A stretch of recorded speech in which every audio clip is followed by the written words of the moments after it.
All right, YouTube, what's going on? We got a head-to-head battle today. We are looking at the Olight Mini Warrior 3 versus Nitecore EDC33. Very similar lights, similar use cases, similar price points. So I thought, let's do a head-to-head battle. Which one should you buy if you're in the market for a new EDC/tactical flashlight? They're both kind of fit those realms, hence the name EDC33 on that one. So let's start with the basic stuff, price-wise.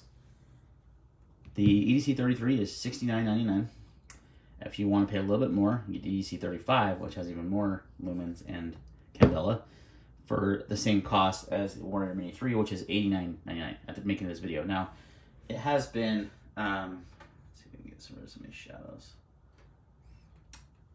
It has been on sale recently. I think I bought it for like around the same price, $72, $73. So depending on Olight, they always have sales going on. So pretty much a wash.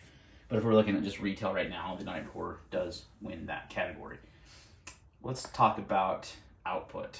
This is probably could stop the video right here. If you're looking for true performance, the Nitecore absolutely smashes the Olight. But we're gonna be subjective. So lumens 4,000 on turbo, 1750 on turbo. These are pretty much the same size light. The Nitecore is slightly larger. Uses an internal battery versus a rechargeable 18650. So that could be why you're getting a lot more power out of that. Candela, again, not even close. 40,000 candela. That's as much as my Cloud Defensive MCH EDC. This guy right here in a lot smaller package. And it has a reach of 492 meters or yards, a little bit more than yards, which this only has 14,400 candela, 240 meters. I don't even think it's reaching 240 meters with 14,000 candela. That's not very much. I have AA lights that have more candela. This one, this Well Tool, has 21,000, and this guy has, I think, almost 20,000. So, yeah, Olight has never been known for getting candela unless you're buying like one of their throwers, and those are huge. We're talking EDC flashlights here. So there's that. I wonder if it's because this, let me eliminate this. Just don't live in the shadows I'm getting today. Yeah, I think that's gonna help. All right, so obviously, so far, the Nitecore is winning both on performance and price. Run times. This is where things get pretty interesting. On the Nitecore, you have 4,000 lumen shield floodlight. Has like 0 runtime, it says. It doesn't really give it, Nitecore doesn't have any kind of runtime on that. Or on the search spotlight mode, which is 1700 lumens. But on high, which is 1200 lumens, 2 hours and 31 minutes. That is a really, really good runtime. In comparison, the high for the Warrior Mini 3 is 500 lumens, and that's about 3.5 hours, which is really good. But this is more than double the output. So, you know, take that for a grain of salt. Mid, you're looking at 300 lumens, that's 6 hours and 58 minutes. Medium is 18 hours on the Olight, but that's only 120 lumens. You have a low mode of 70 lumens on the Nitecore for 31 hours. Low mode is 165 hours, but it's only 15 lumens on the Olight. And here's where one thing I really like about the Olight, the moonlight mode is actual true moonlight mode, and that will last you like 100 days, like crazy amount of time. 100 days? That's insane. This one does not have a true moonlight. It has an ultra low mode of 5 lumens, which runs for 63 hours, but doesn't have actual moonlight mode. So I really like that on the Olight. But overall runtimes, I'd say the edge would probably go to the Nitecore as well, especially because you can run that high turbo or that high mode for a lot longer, and you have a lot more output. Size-wise, they're pretty close in size. You can see that Olight is definitely smaller. It's one of the smaller 18650 tactical teleswitch lights out there, which I like about it. But they're really, really close. You can see it's pretty negligible. There you go. The difference also in the Olight is it's slimmer. You can see here, just looking at these two, it's quite a bit slimmer. I mean, this actually fits almost inside of that bezel. So that is one another advantage the Olight has, is its size. So I would definitely give the edge on size to the Olight. Weighing in at 4.5 ounces. I'm just gonna verify that is the Nitecore. I feel like the Olight's gonna be lighter for sure. What? Let me zero that out. There we go. Yeah, 4.7 ounces according to 4.7 according to this. I have the lanyard on there. Maybe that's adding a little bit extra weight. 4.2. So advantage Olight. Not a surprise though. That's usually a smaller light is going to weigh less. That'd be weird if it didn't. All right, so you got size and you got weight. Advantage to the Olight, but everything else so far Nitecore. Aesthetics. Obviously, the Nitecore is plain black. You know, they don't make other lights but black. Call it Nitecore black. Like, that's what they do. Olight is really good at anodizing. They make really cool patterns like this midnight blue one. They have OD green. They had coyote black. All kinds of different options. So Olight definitely wins in the aesthetics department. That's really kind of one of their big things they go for, though. Oh, I think Nitecore is more business-like, more tactical. Like, hey, you know, we're not going to care about different colors. We just want to make a hard use, you know, good light. So, you know, depends on what's important to you. Heat dissipation. They're both not very good. You'll see when I do the beam shots here in a minute, it's really, really, like, they get hot fast. But you are putting out a lot of power out of a small handheld light, so I'm not surprised. The clip, I would definitely give the Olight the advantage because it is reversible. They come with this new adapter, so you can put it bezel down. It comes bezel up with this, like, two-way clip, so you could carry it technically bezel down, but it was a lot showing. So they did include this adapter now, which is nice based on feedback.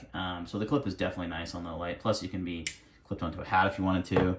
I would definitely give the advantage there. I don't love the clip on the Nitecore. It works. It's sturdy. It's super stiff. It's not going anywhere. You do have this nice lanyard loop attachment that it comes with. I think is really useful for tactical lights. So, but overall, the clip on the Olight is definitely nicer. Let's talk about the UI and user interface. The Olight's pretty simple. You have the side switch and you have a tail switch. Tail switch is for momentary, high, and then turbo.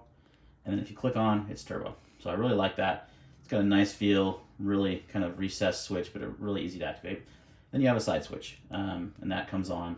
I have it set to be on moonlight mode, you can see, default, and then you just hold this down. It's going to cycle through the different modes. So pretty simple UI. The UI on the Nitecore, I've gotten used to it. It used to be kind of a pain, but I actually like it. So yeah, same momentary. You have searchlight mode, then you have lumen shield mode. So 2 presses. There is no hard press here. Like you have to do momentary. It doesn't just click on, which is okay for a tactical light. But you can obviously use it as a regular light. Just clicking once puts you in low mode, and then soft clicks here throughout to take you to the next higher modes. So pretty easy interface as well. Not quite because you don't have a side switch, but sometimes the side switch is a pain because we're going to talk about that next, the lockout mode. It can activate. So one thing that's cool about the Nitecore too is if you had the light on, so I've got it in lock mode now. So let's do this. We're going to turn it on in like the momentary mode. And I'm going to switch out lockup. And I'm going to turn it off. Now, even when it's locked, I can still access my momentary modes, but the light will not turn on otherwise. So I really like that feature. I think it's really cool. It's like a half lockout.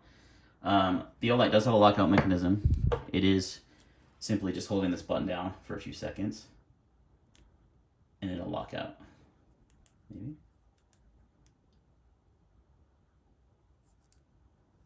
Okay, it's on now. 1, 2.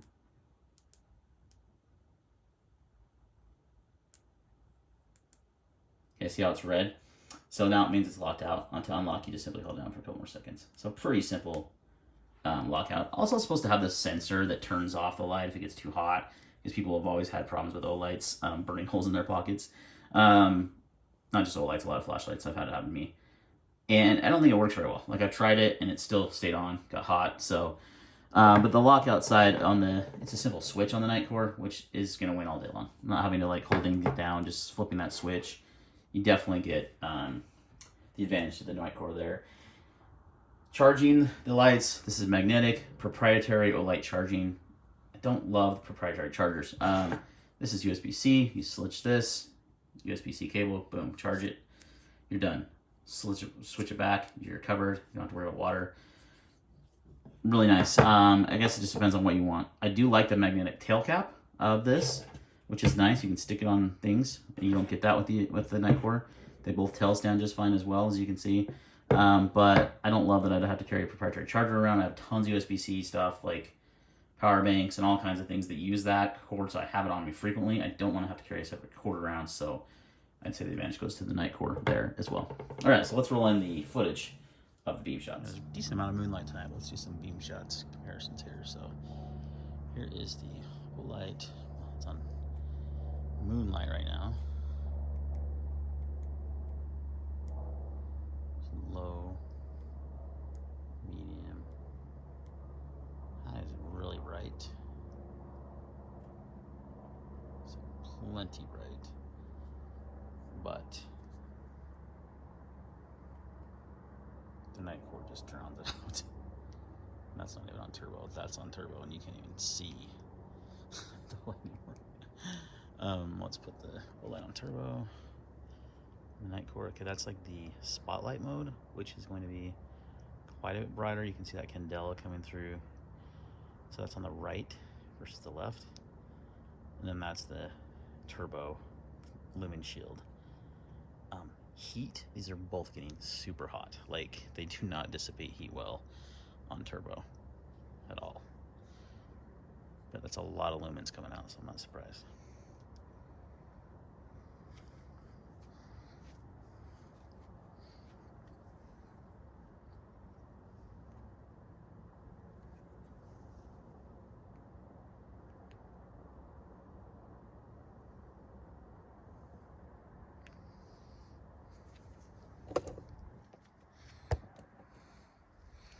Annoying, my neighbors have a lot of light on right now, which is annoying, but there's the tree in the back.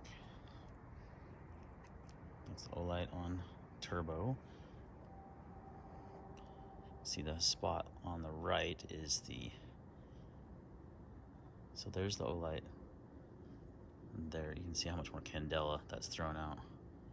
And then we go lumen shield, and it lights up the entire freaking yard. Yeah, just extremely, just destroys the Olight. Alright guys, that's going to wrap it up, I think. Obviously, the Nitecore is a much outperforms the Olight by every aspect, every thing you can think of as far as performance is concerned. It is a little less expensive, but you know, I like the aesthetics of the Olight better, I like the clip better, and I like the size a little bit better. But all day, like every day, I'm probably going to choose this Nitecore just for performance reasons. It's similar enough in size. Yeah, it's not cool blue and black, you know, fade going on, but that's not a huge deal. And as far as an EDC/tactical flashlight, I mean, hands down, the Nitecore is the winner.